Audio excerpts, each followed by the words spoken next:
Hello दोस्तों, इस video में रीजनिंग की स्ट्रैटेजी के बारे में डिस्कस करेंगे और पूरी डिटेल्स में आपको बताने वाला हूं।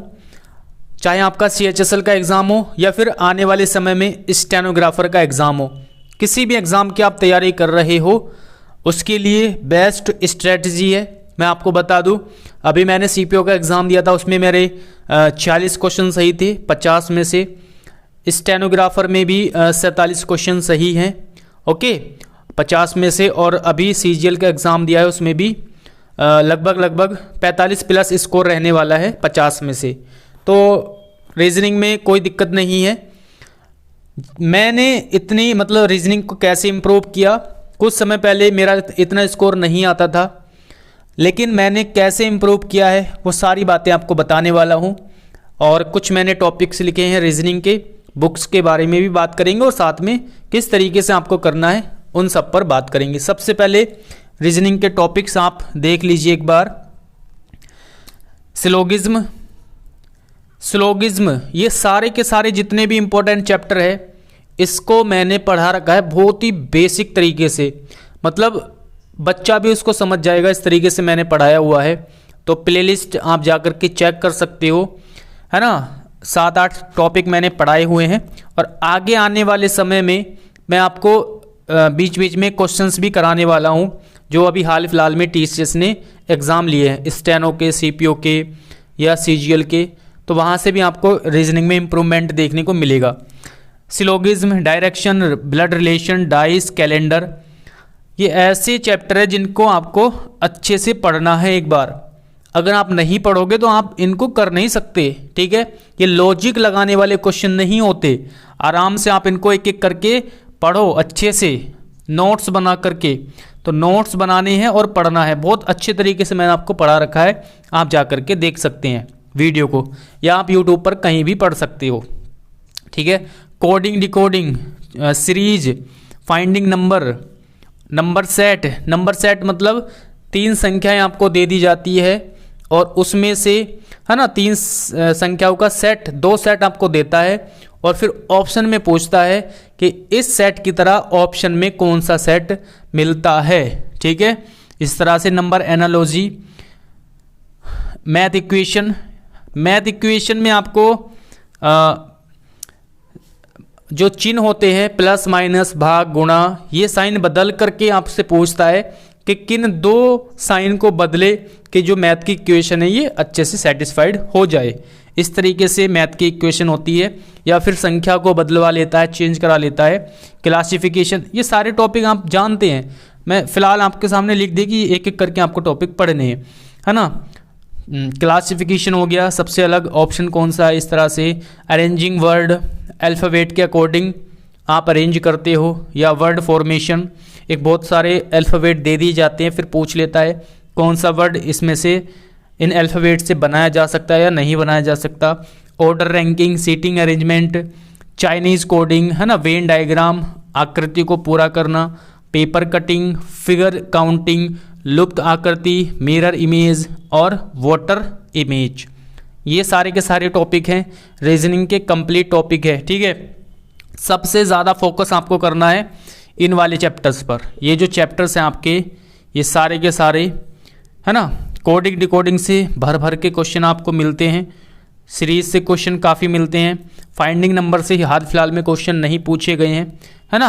और नंबर सेट से आपको क्वेश्चन पूछे गए हैं, हर शिफ्ट में 3 से 4 क्वेश्चन, है ना, अगर आपने एग्ज़ाम दिया होगा तो। नंबर एनालॉजी से क्वेश्चन पूछे जाते हैं। मैथ इक्वेशन आपको अच्छे से आनी चाहिए, काफ़ी क्वेश्चन आते हैं, ओके। बाकी ये सारे के सारे टॉपिक आपको कर लेने हैं। तो ये 11 तक जो है ये काफ़ी इंपॉर्टेंट टॉपिक है, आपको अच्छे से करने ही करने हैं, ओके। नोट्स बनाओ, अच्छे से पढ़ो, कहीं से भी पढ़ सकते हो, ज़रूरी नहीं कि मेरे से ही पढ़ना है आपको, जहाँ से भी अच्छा लगे वहाँ से आप पढ़ सकते हो, ठीक है। इतनी बात समझ में आ गई। अच्छे से नोट्स बना करके पढ़ने हैं एक एक चैप्टर को। चलिए अब आगे बात कर लेते हैं। आपने ये नोट कर लेना आप इनको, ठीक है, सारे टॉपिक को नोट कर लेना है। चलिए आगे कुछ बात करते हैं। अब करना कैसे है, देखिए आपने ये चैप्टर पढ़ लिए, उसके बाद क्या करना है, ये आपने पढ़ रखे हो पहले से ही, ओके। लेकिन ये है कि आपको अच्छे से पढ़ना चाहिए, बस ये है, आपने पढ़ रखे हैं तो एक भी क्वेश्चन आपसे गलत नहीं होना चाहिए इन टॉपिक का। जो ये ऊपर के टॉपिक मैंने बताए थे 5-6 टॉपिक, ठीक है, जो बिना लॉजिक वाले होते हैं। तो अब देखिए करना क्या है, सबसे पहले आपको क्या करना है, डेली, हर बार मैं यही बताता हूं आपको, daily practice set, daily practice set. तो डेली आपको क्या करना है, प्रैक्टिस सेट करना, निकालना है। डेली क्या करना है, प्रैक्टिस सेट डेली लगाना है। ओके, तो डेली आप एक प्रैक्टिस सेट लगाओगे प्लस इसको एनालिसिस करोगे, एनालिसिस प्लस क्या करना है, एनालिसिस करना है। तो डेली आप प्रैक्टिस सेट लगाओ। प्रैक्टिस सेट कौन सा लगाओगे, आप ऑनलाइन प्रैक्टिस सेट लगा सकते हो। ऑनलाइन प्रैक्टिस सेट मैं बता चुका हूं आपको, टेक्स्ट बुक, या फिर ऑफलाइन भी ले सकते हो आप प्रैक्टिस सेट। ऑनलाइन ज़्यादा बेटर रहेगा। तो टेक्स्ट बुक का आप पास ले लीजिए, 1 साल का 300 रुपये के आसपास का मिल जाता है, छूट वगैरह भी चलती रहती है, ठीक है। तो इसको आप ले लेना है और इसमें सारे पेपर के लिए आप प्रैक्टिस कर सकते हो। तो टेक्स्ट बुक से आपको डेली क्या करना है, प्रैक्टिस सेट लगाना है। कौन सा प्रैक्टिस सेट लगाना है, जो एसएससी ने 2018 से लेकर के 2022 तक, 2018 से लेकर के जो 2022 तक एग्जाम्स लिए हैं, कोई से भी एग्जाम, चाहे वो सीजीएल हो, सीपीओ हो, लिख देता हूं मैं यहाँ पर, सीपीओ या फिर सीजीएल, सीपीओ का एग्ज़ाम हो या फिर सीजीएल का हो या फिर स्टेनो का हो या फिर आपका एमटीएस का हो या सीएचएसएल का हो, तो कोई सा भी एग्ज़ाम इनमें से हो, ये सारे के सारे आप प्रैक्टिस सेट लगा सकते हैं किसी भी एग्ज़ाम की। ओके, इतना काम आपको करना है, डेली एक प्रैक्टिस सेट लगाना है, उसको एनालिसिस करना है अच्छे से, और जो क्वेश्चन आपसे नहीं हो रहा, जिस टॉपिक का क्वेश्चन नहीं हो रहा, वो आप अच्छे से पढ़ेंगे। नोट्स बना रखे हैं, नोट्स को देखो, है ना, या यूट्यूब पर सर्च करके देखो। तो इस तरीके से आपको डेली प्रैक्टिस सेट और एनालिसिस करके ये चीज़ें आपको करनी है। दूसरी चीज़ है बुक के बारे में, कौन सी बुक आपको लेनी चाहिए, कौन सी बुक आपको लेनी चाहिए। तो प्रीवियस ईयर की कोई सी भी बुक ले सकते हो, मैं आपको बता देता हूँ।